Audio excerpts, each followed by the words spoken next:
Saudara-saudari terkasih di dalam Tuhan Yesus Kristus, semoga kita semua dalam keadaan sehat bersama keluarga. Saat ini marilah kita mendengarkan bacaan kitab suci dan renungan harian Senin 10 Agustus tahun 2020. Bacaan pertama. Bacaan dari surat kedua Rasul Paulus kepada jemaat di Korintus. Saudara-saudara, orang yang menabur sedikit akan menuai sedikit pula. Sebaliknya, orang yang menabur banyak akan menuai banyak pula. Hendaklah masing-masing memberi menurut kerelaan hatinya, jangan dengan sedih hati atau terpaksa. Sebab Allah mengasihi orang yang memberi dengan sukacita. Dan Allah sanggup melimpahkan segala kasih karunia kepada kamu, supaya kamu senantiasa berkecukupan di dalam segala sesuatu, malah berkelebihan di dalam pelbagai kebajikan. Seperti ada tertulis, ia murah hati, orang miskin diberinya derma, kebenarannya tetap untuk selama-lamanya. Dia yang menyediakan benih bagi penabur dan roti untuk dimakan, dia jugalah yang akan menyediakan benih bagi kamu. Dialah yang akan melipat gandakannya dan menumbuhkan buah-buah kebenaranmu. Demikianlah sabda Tuhan. Syukur kepada Allah. Bacaan Injil. Inilah Injil Yesus Kristus menurut Yohanes. Dimuliakanlah Tuhan. Menjelang akhir hidupnya, Yesus berkata kepada murid-muridnya, "Jikalau biji gandum tidak jatuh ke dalam tanah dan mati, ia tetap satu biji saja. Tetapi jika mati, ia akan menghasilkan banyak buah. Barang siapa mencintai nyawanya, ia akan kehilangan nyawanya. Tetapi barang siapa tidak mencintai nyawanya di dunia ini, ia akan memeliharanya untuk hidup yang kekal. Barang siapa melayani aku, ia harus mengikuti aku. Dan di mana aku berada, di situ pun pelayanku akan berada. Barang siapa melayani aku, ia akan dihormati Bapa." Demikianlah Injil Tuhan. Terpujilah Kristus. Saudara-saudari terkasih, renungan kita di saat ini diberi judul Belajar dari Santo Laurentius. Hari ini Gereja Universal sementara merayakan pesta Santo Laurentius. Santo Laurentius merupakan salah satu dari ketujuh diakon agung yang bekerja membantu Sri Paus di Roma. Oleh Paus Sixtus II, Laurentius diberi tugas mengurus harta kekayaan gereja dan membagi-bagikan derma kepada para fakir miskin di seluruh kota Roma. Santo Laurentius amat setia mendampingi dan melayani Sri Paus dalam setiap upacara keagamaan, bahkan dalam setiap perjalanan Paus. Ketika Paus Sixtus II ditangkap dan dibunuh atas perintah Kaisar, Santo Laurentius pun tetap mendampingi Sri Paus. Nubuat Paus bahwa dalam 3 hari Laurentius akan menyusulnya dalam kemuliaan surgawi menjadi kenyataan.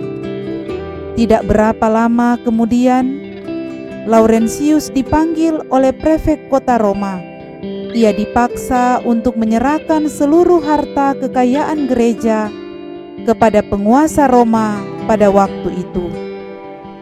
Santo Laurentius kemudian mengiyakannya.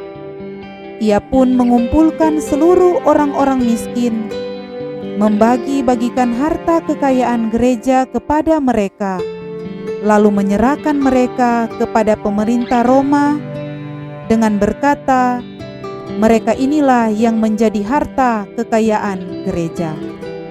Tindakan Santo Laurentius ini kemudian menyulut kemarahan penguasa Roma pada waktu itu, yang kemudian menghukumnya dengan cara dipanggang di atas api. Cinta dan semangat pengikut Kristus dalam diri Santo Laurentius membuatnya mampu mempertaruhkan nyawanya bagi orang-orang kecil dan miskin. Saudara-saudari terkasih, bacaan-bacaan liturgi pada hari ini mau menggambarkan sosok Santo Laurentius. Dalam bacaan pertama berbicara tentang hal memberi. Rasul Paulus mengajak kepada jemaat di Korintus untuk hidup saling berbagi. Rasul Paulus menasihati jemaat untuk tidak merasa takut rugi dengan memberi, karena Allah sanggup melimpahkan segala kasih karunia-Nya supaya umat senantiasa berkecukupan. Bagi Rasul Paulus, yang menabur sedikit akan menuai sedikit pula, sedangkan bagi yang menabur banyak akan menuai banyak pula. Karena itu, Rasul Paulus mengajak umat untuk hendaknya selalu merasa senang saat memberi. Saudara-saudari terkasih, senada dengan bacaan Injil pada hari ini, memberi itu identik dengan melayani. Dalam melayani, orang memberi dirinya sendiri bagi orang lain. Dan bentuk akhir dari pemberian diri adalah pengorbanan diri. Karena dengan pengorbanan diri yang total, orang akan menghasilkan banyak buah. Untuk pengorbanan diri dibutuhkan semangat cinta yang terarah keluar dari diri sendiri, atau seperti yang Yesus katakan dalam Injil hari ini, pengorbanan diri berarti tidak mencintai nyawanya di dunia ini. Saudara-saudari terkasih, dalam Injil hari ini Tuhan Yesus berkata kepada murid-muridnya, "Jikalau biji gandum tidak jatuh ke dalam tanah dan mati, ia tetap satu biji saja. Namun jika mati, ia akan menghasilkan banyak buah. Barang siapa mencintai nyawanya, ia akan kehilangan nyawanya. Tetapi barang siapa tidak mencintai nyawanya di dunia ini, ia akan memeliharanya untuk hidup yang kekal. Barang siapa melayani aku, ia harus mengikut aku. Dan di mana aku berada, di situ pun pelayanku akan berada. Barang siapa melayani aku, ia akan dihormati Bapa." Saudara-saudari terkasih, benih yang mati akan menghasilkan banyak buah, dan itulah yang dialami oleh Santo Laurentius.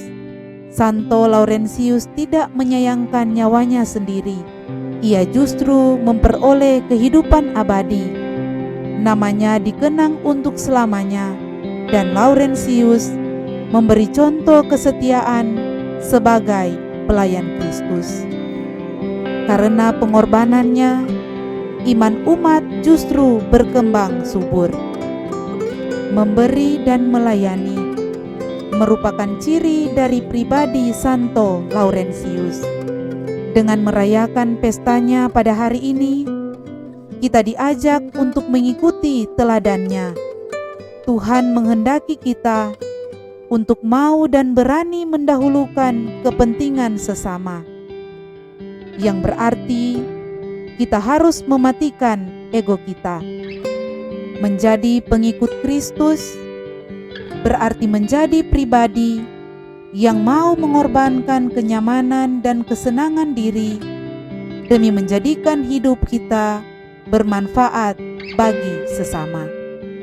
Marilah kita belajar dari pribadi Santo Laurentius yang memiliki cinta dan semangat yang kuat dalam memberi dan melayani Tuhan serta sesama. Semoga demikian. Amin.